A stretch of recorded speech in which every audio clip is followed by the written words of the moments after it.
Welcome to another episode of the HomeTown podcast, where you learn beyond what you're taught and you know beyond what you hear.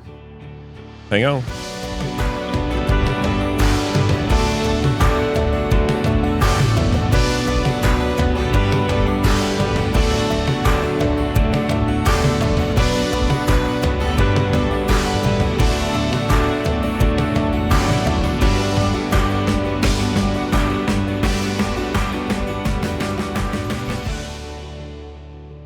Today we got a special guest, Keisha. I have to always kind of stop at that sometimes because you were DeWeese. Yes. Now you're McAnnally. McAnnally. Yeah. So, but you were married while you're here, right? I mean, you came on board as a McNeese. DeWeese. DeWeese, yeah. No, actually, we got married in 2006, and I started here in 2010. Okay. I have no idea why I didn't change it immediately. It's kind of foolish of me, but I did not. But that's the way you were introduced to us, so that's the way we remember Keisha. So the marriage is not new. The McAnnally is fairly new. Yeah, that's 15 years. Is that right? At the bank? Yes, I started in December of 2010. Mm-hmm. Wow. Yes, it flies by. It really does. Mm-hmm. And more and more people that we're bringing on to the show, I mean, we're seeing, that we have an extraordinarily good tenure. Yes. And yes. People that have been seasoned. Nobody wants to leave when they get here. Oh, really? And that's a good thing. Yeah, that is a good thing. Yes. That is, by the way, one of the things that we talk about often is trying to develop a organization that people don't want to leave. Yeah, that's right. It's our responsibility. It's the thing that you do. So that's good to hear. If you've ever worked at another bank, you would not. Once you get here, you don't want to go to another bank. We do have quite a different culture. Yes, we do. We try to just describe ourselves as being different. Mm-hmm. But well, this is about trying to get a better understanding of Keisha for the people out there that don't see you directly. They've probably got a phone relationship with you or something. I know when you were on comms, It was pretty regular, then from one to the other. So they may have heard your voice, know who Keisha is, but they've never laid eyes on you. So that's one thing, again, that we're trying to accomplish with these podcasts. So that's great that you're here, and thanks for your time. I'm just going to ask some simple questions. You may or may not have seen some of the other podcasts, but this is just, background, where you're from, that kind of stuff. It's always, it never fails with each one of these that I run across employees that don't know about. They find out something new about other employees. About an employee that they may have been working with for 15 years or 20 years. So, although I doubt Tanya doesn't know everything about it, but I'm just kidding. Yeah, because you guys have done some traveling together. We did. Hope to go back maybe soon. Yeah. Well, where are you from, Keisha? I grew up in Steele. Okay. So, small town.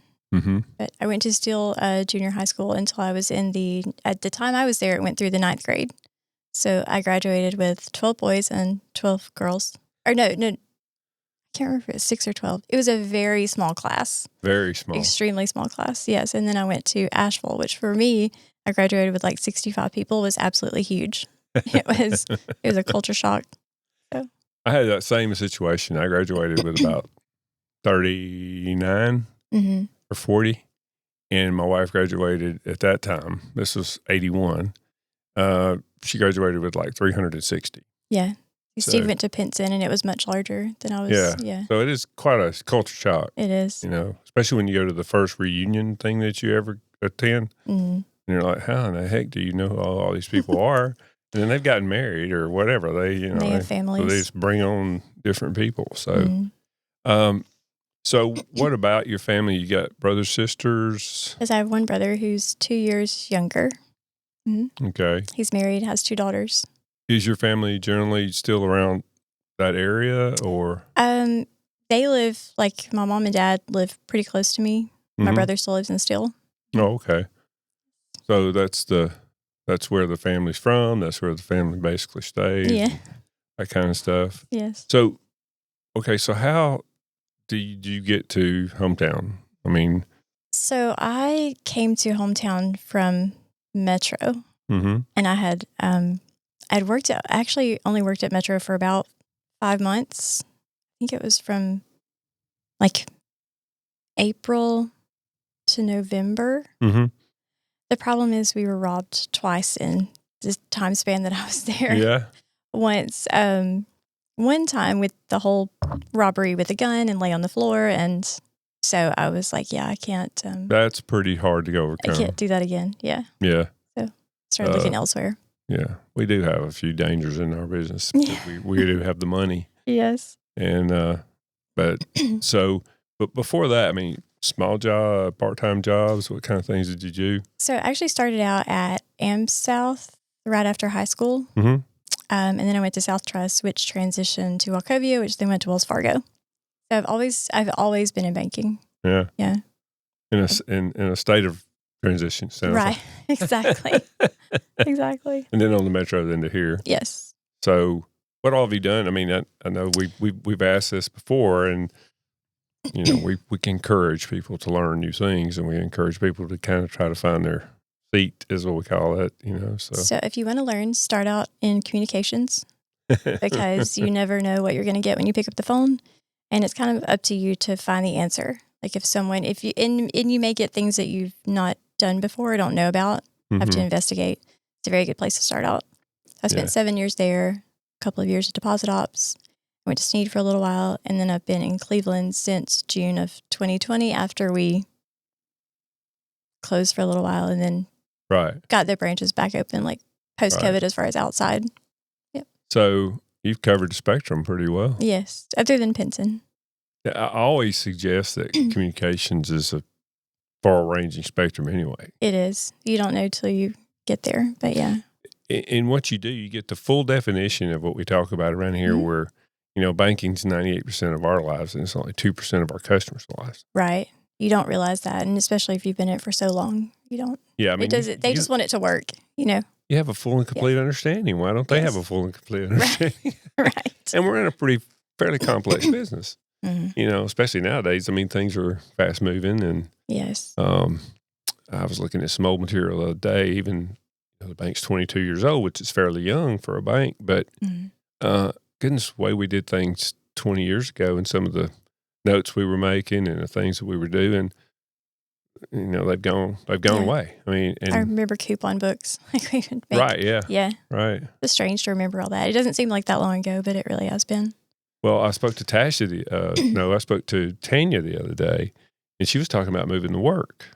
You remember the work for us is the tickets. When you went to a teller window, we made, if your balance was going to be correct that night, we had to have a ticket, a piece of paper that told the computer what your balance was going to be the next day. Well, you take on quite a few tickets or pieces of paper over a day's time. So we had to do some of that, and we would take that and proof it, but we had to transport it, So those days are, hard to really remember when we had to do it that way. I mean, I was explaining to Bree the other day what an actual courier is that used to come and pick up the work and take it to Birmingham, and it's just amazing that it doesn't seem like it's been that long ago for me, but it really has been. Yeah. Yeah. And they're not native paper. Bree's fairly young at banking, but also very young period. So, yeah, it is an interesting time. I mean, we have seen an interesting time in the 20 years because of those changes. Yes, definitely. So, which is a good time for somebody like yourself to be involved, because then you get a chance to touch everything or feel everything and see the differences, So, now today, what's your primary role? What is it that you? So I'm in Cleveland, split between teller line and new accounts team. Yeah. Okay. And Cleveland is our newest branch. Yes. And I'm not really sure when we opened. I can't remember It was June of 2019. I think it was opened. Yeah. It had been open about a year when I got there. Yeah. So we had been opened about 9 months when COVID hit. Yes. And then that kind of shut down the inside of the branches, but then we took it outside on the sidewalk. So, yeah. So it was you basically went into a brand new building, even though it maybe was 2 or 3 years old. I love it there. Yeah. Hadn't been used. So, yeah, you love it there? I do. What did you like about it? I mean, the customer base is great. They're just, they're really, really nice, like down home and just normal. Yeah. Not normal in a good or bad way, just sweet people. Yeah. Yeah. Right. Really sweet people. Well, it's always nice to hear that Mhm. because for whatever reason, right, people Yes. want to talk about the people the 5% of the customers that may be a little difficult, Right. at times. Right. And understandably, it's their money. And if their money's tight, especially, then it's kind of hard.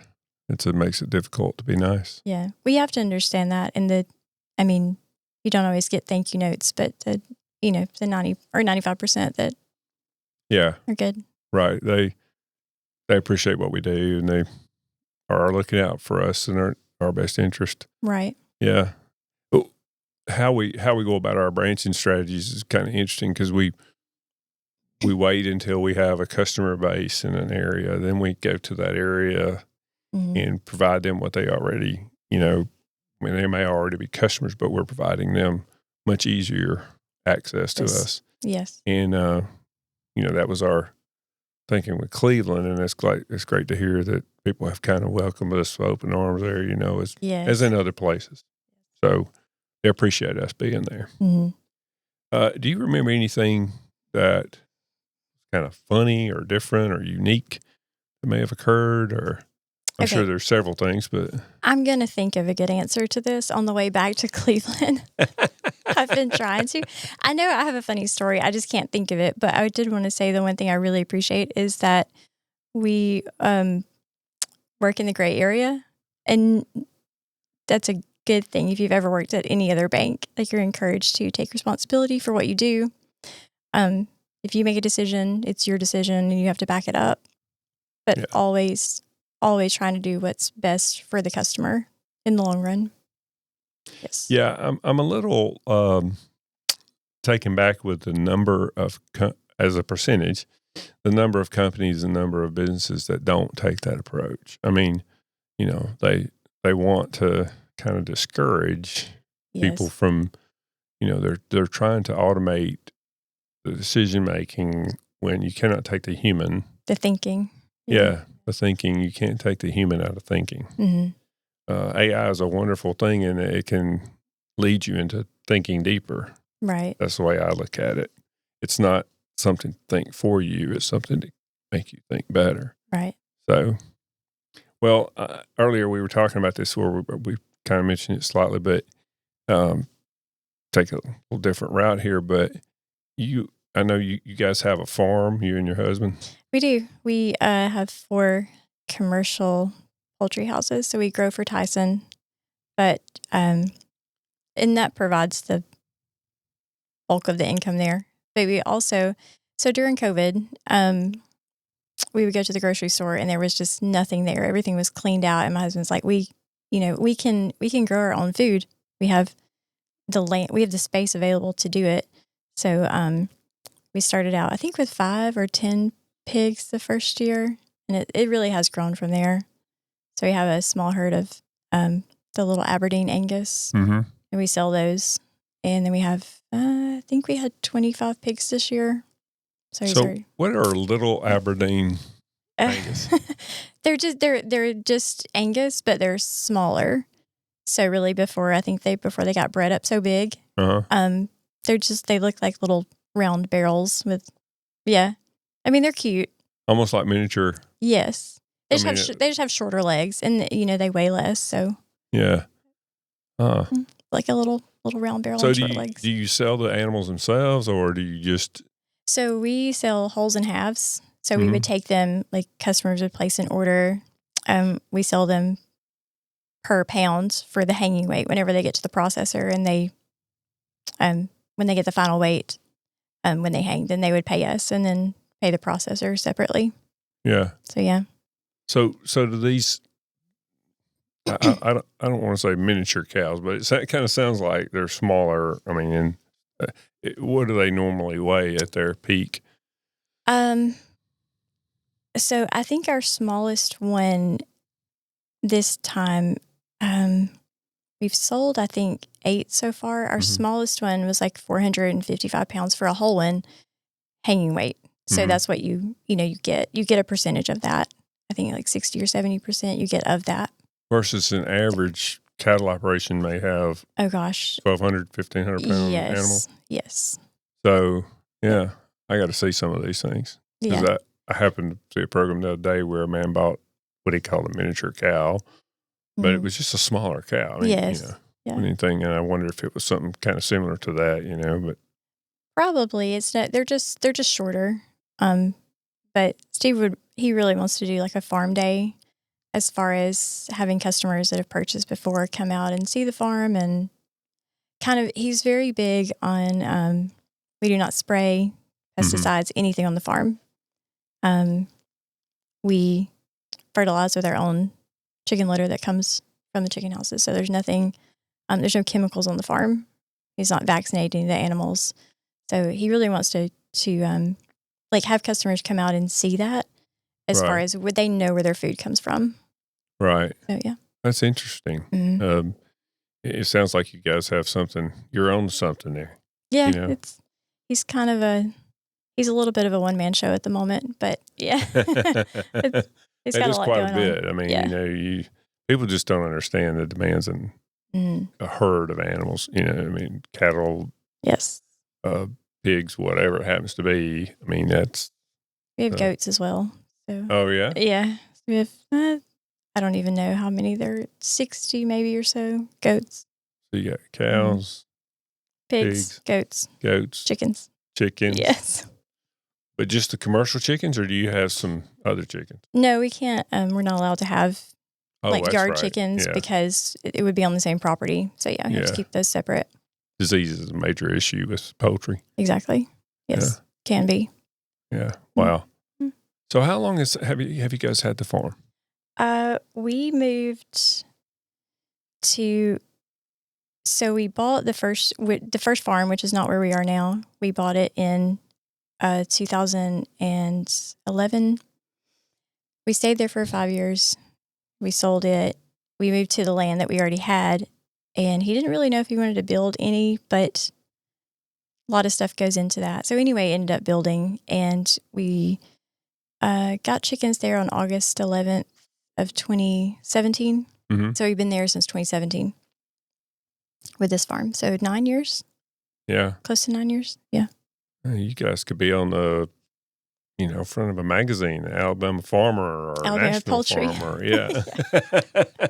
Yes. Well, it's way more in poultry now, it sounds like, as far as what directions you have to take and what ways you got to go about it. So, well, that's very interesting, Keisha. And I tell you, it's I think homegrown meat, you know what I mean? And yes. I mean, there's been farm to table restaurants for a number of years now, and I noticed that it's really, it's really become a part of what the restaurant does is explain to you where the food comes from. I mean, once you eat it, you really won't eat grocery store meat again.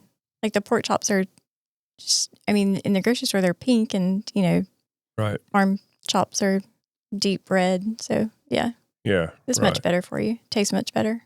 Do you guys breed a certain? Do you raise a certain breed of pig, or do you just? We had a mix, like Berkshire and Duroc cross. I think this time he is getting some straight Berkshires. Mm-hmm. I think in the fall of next year, and we're going to try to do like a non-GMO feed, because we've had quite a bit of interest in that. As far as it does cost more because the feed costs more. Mm-hmm. But as far as having non-GMO feed, we're going to try to do a batch of those. And do that stuff. Mm-hmm. Yes. Well, that's extraordinarily, exciting. So, is that the thing that you're working on now at home, or what is it that you kind of like to do off the clock, as they say, or whatever? I like to see my grandbabies as much as humanly possible. Yeah. But, yes, I have 3 precious grandbabies, all girls, with another one on the way. And so I like to see them as much as I can. And are they fairly close by, Keisha? They are, yeah.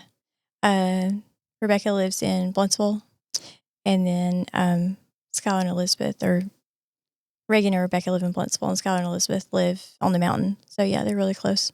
Yeah. Mm-hmm. So you get to see. Yes. I try to come over on my off day. Or try to get them to come over on my off day. Yeah. So, yeah. Spend your time with them. Mm-hmm. Not so. I haven't been that fortunate yet, but I'm looking forward to it. So maybe before I get so old I can't get up out of the floor, it'll be time to do that. They'll wear you out when you do have them. Yeah. They're fantastic.